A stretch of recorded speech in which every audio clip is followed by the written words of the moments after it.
Berhubung karena sekarang masih dalam kondisi pandemi COVID-19, maka kita akan melakukan praktikum secara daring. Hari ini kita akan melakukan praktikum mata kuliah taksonomi tumbuhan tingkat rendah tentang alga atau yang sering kita sebut dengan gangga.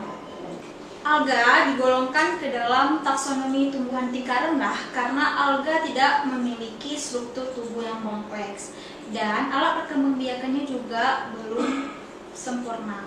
Termasuk ke protista tumbuhan atau protista yang mirip tumbuhan itu karena si alga ini mampu berfotosintesis atau autotrof, yaitu membuat makanannya sendiri dari hasil fotosintesis karena memiliki zat klorofil. Tubuhnya itu masih berbentuk talus. Talus itu maksudnya tidak bisa dibedakan antara akar, batang, daunnya.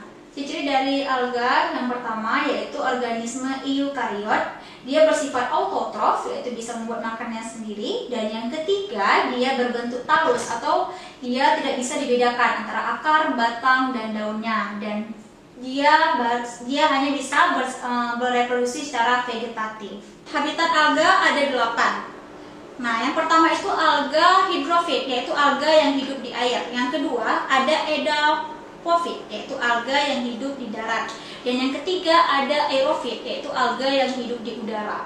Dan yang keempat ada cryofit, yaitu alga yang hidup di es atau salju.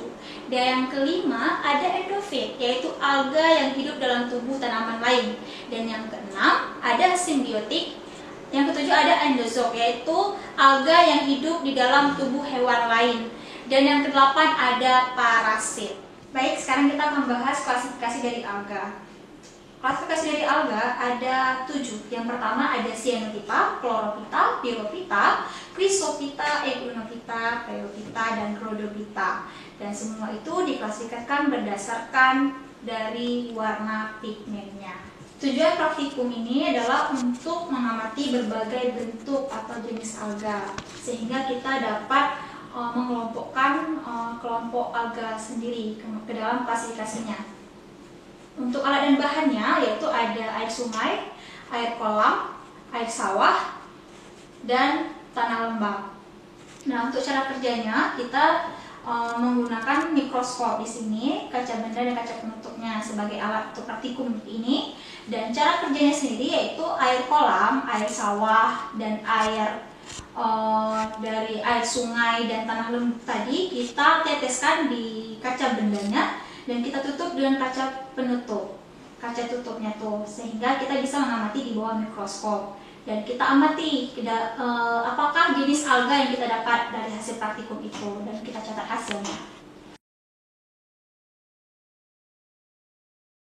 Klasifikasi yang pertama yaitu ada Cyanophyta. Contoh spesies dari Cyanophyta adalah Spirulina, Anabaena, dan Nostoc.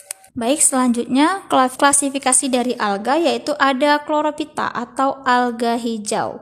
Nah, contoh dari spesies ini adalah Chlorella sp, Chlorosum sp, Clastimonus sp, Coltox rhodaton, Hydrocarbon, Spirogyra sp, Oogium sp, Chlorococcum sp, Cara sp. Klasifikasi selanjutnya yaitu Euglenophyta.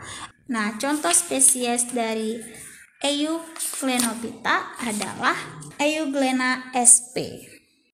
Nah, selanjutnya ada Chrysophyta atau alga keemasan. Contoh spesies dari Chrysophyta adalah Ochromonas sp. Selanjutnya ada Phaeophyta atau ganggang coklat atau perang. Contoh spesies dari Phaeophyta yaitu Sargassum echinocarpum. Selanjutnya ada Rhodophyta atau alga merah. Contoh spesies dari kelas ini yaitu Euchema sp. Baik, selanjutnya kita akan menjelaskan tentang perkembangbiakan alga.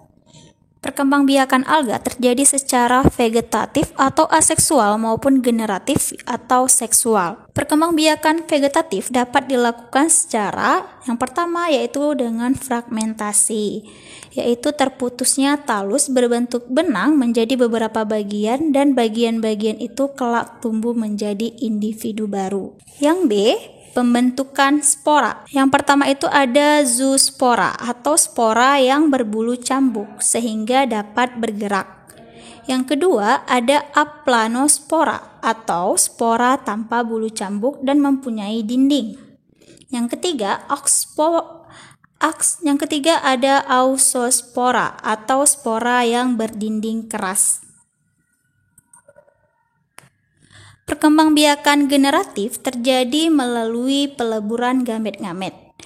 Sifat gamet dan gametagium yang beragam menyebabkan perbedaan-perbedaan pula dalam terjadinya peleburan sel-sel kelamin itu. Perkembangbiakan seksual dapat terjadi melalui yang pertama yaitu ada isogami. Isogami yaitu bersatunya dua zoogamet atau gamet yang berbulu cambuk yang berlainan jenis kelaminnya tetapi bentuk cara ukurannya serupa sehingga sukar dibedakan antara gamet jantan dengan gamet betina. Gamet dibedakan atas gamet positif dan gamet negatif. Selanjutnya ada anisogami yaitu bersatunya dua zoogamet yang berbeda ukuran. Yang ketiga ada gametagiogami, yaitu bersatunya dua gametagia yang berbeda jenis kelamin. Yang keempat yaitu ada oogami.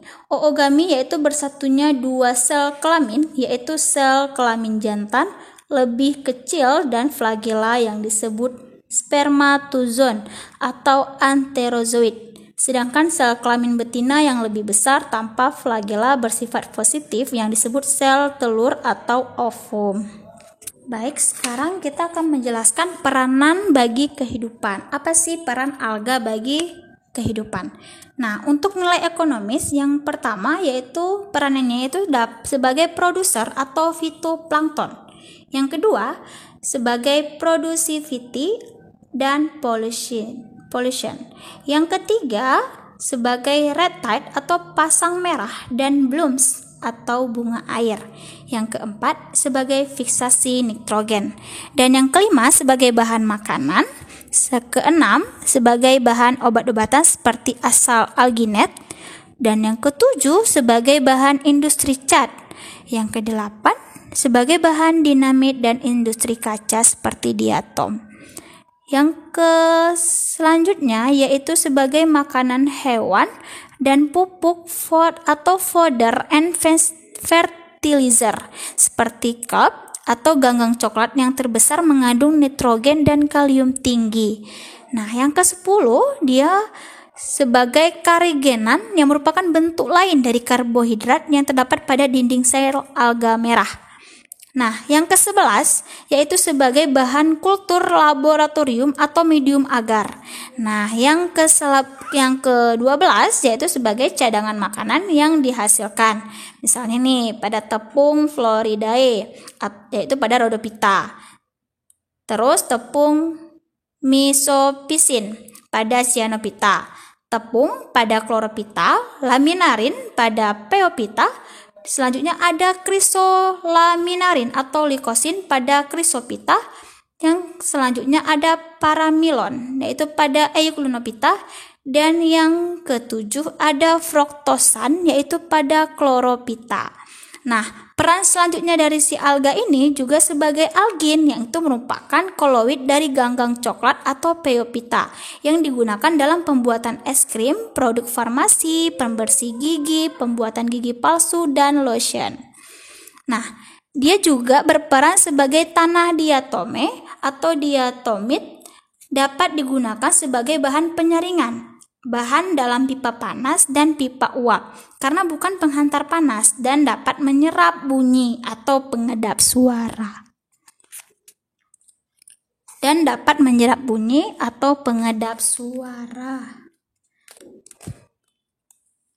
Baik, sekian dari saya. Apabila ada kesalahan dan kekurangan, saya mohon maaf. Untuk tugas selanjutnya kita kalian bisa lihat di deskripsi box di bawah ini.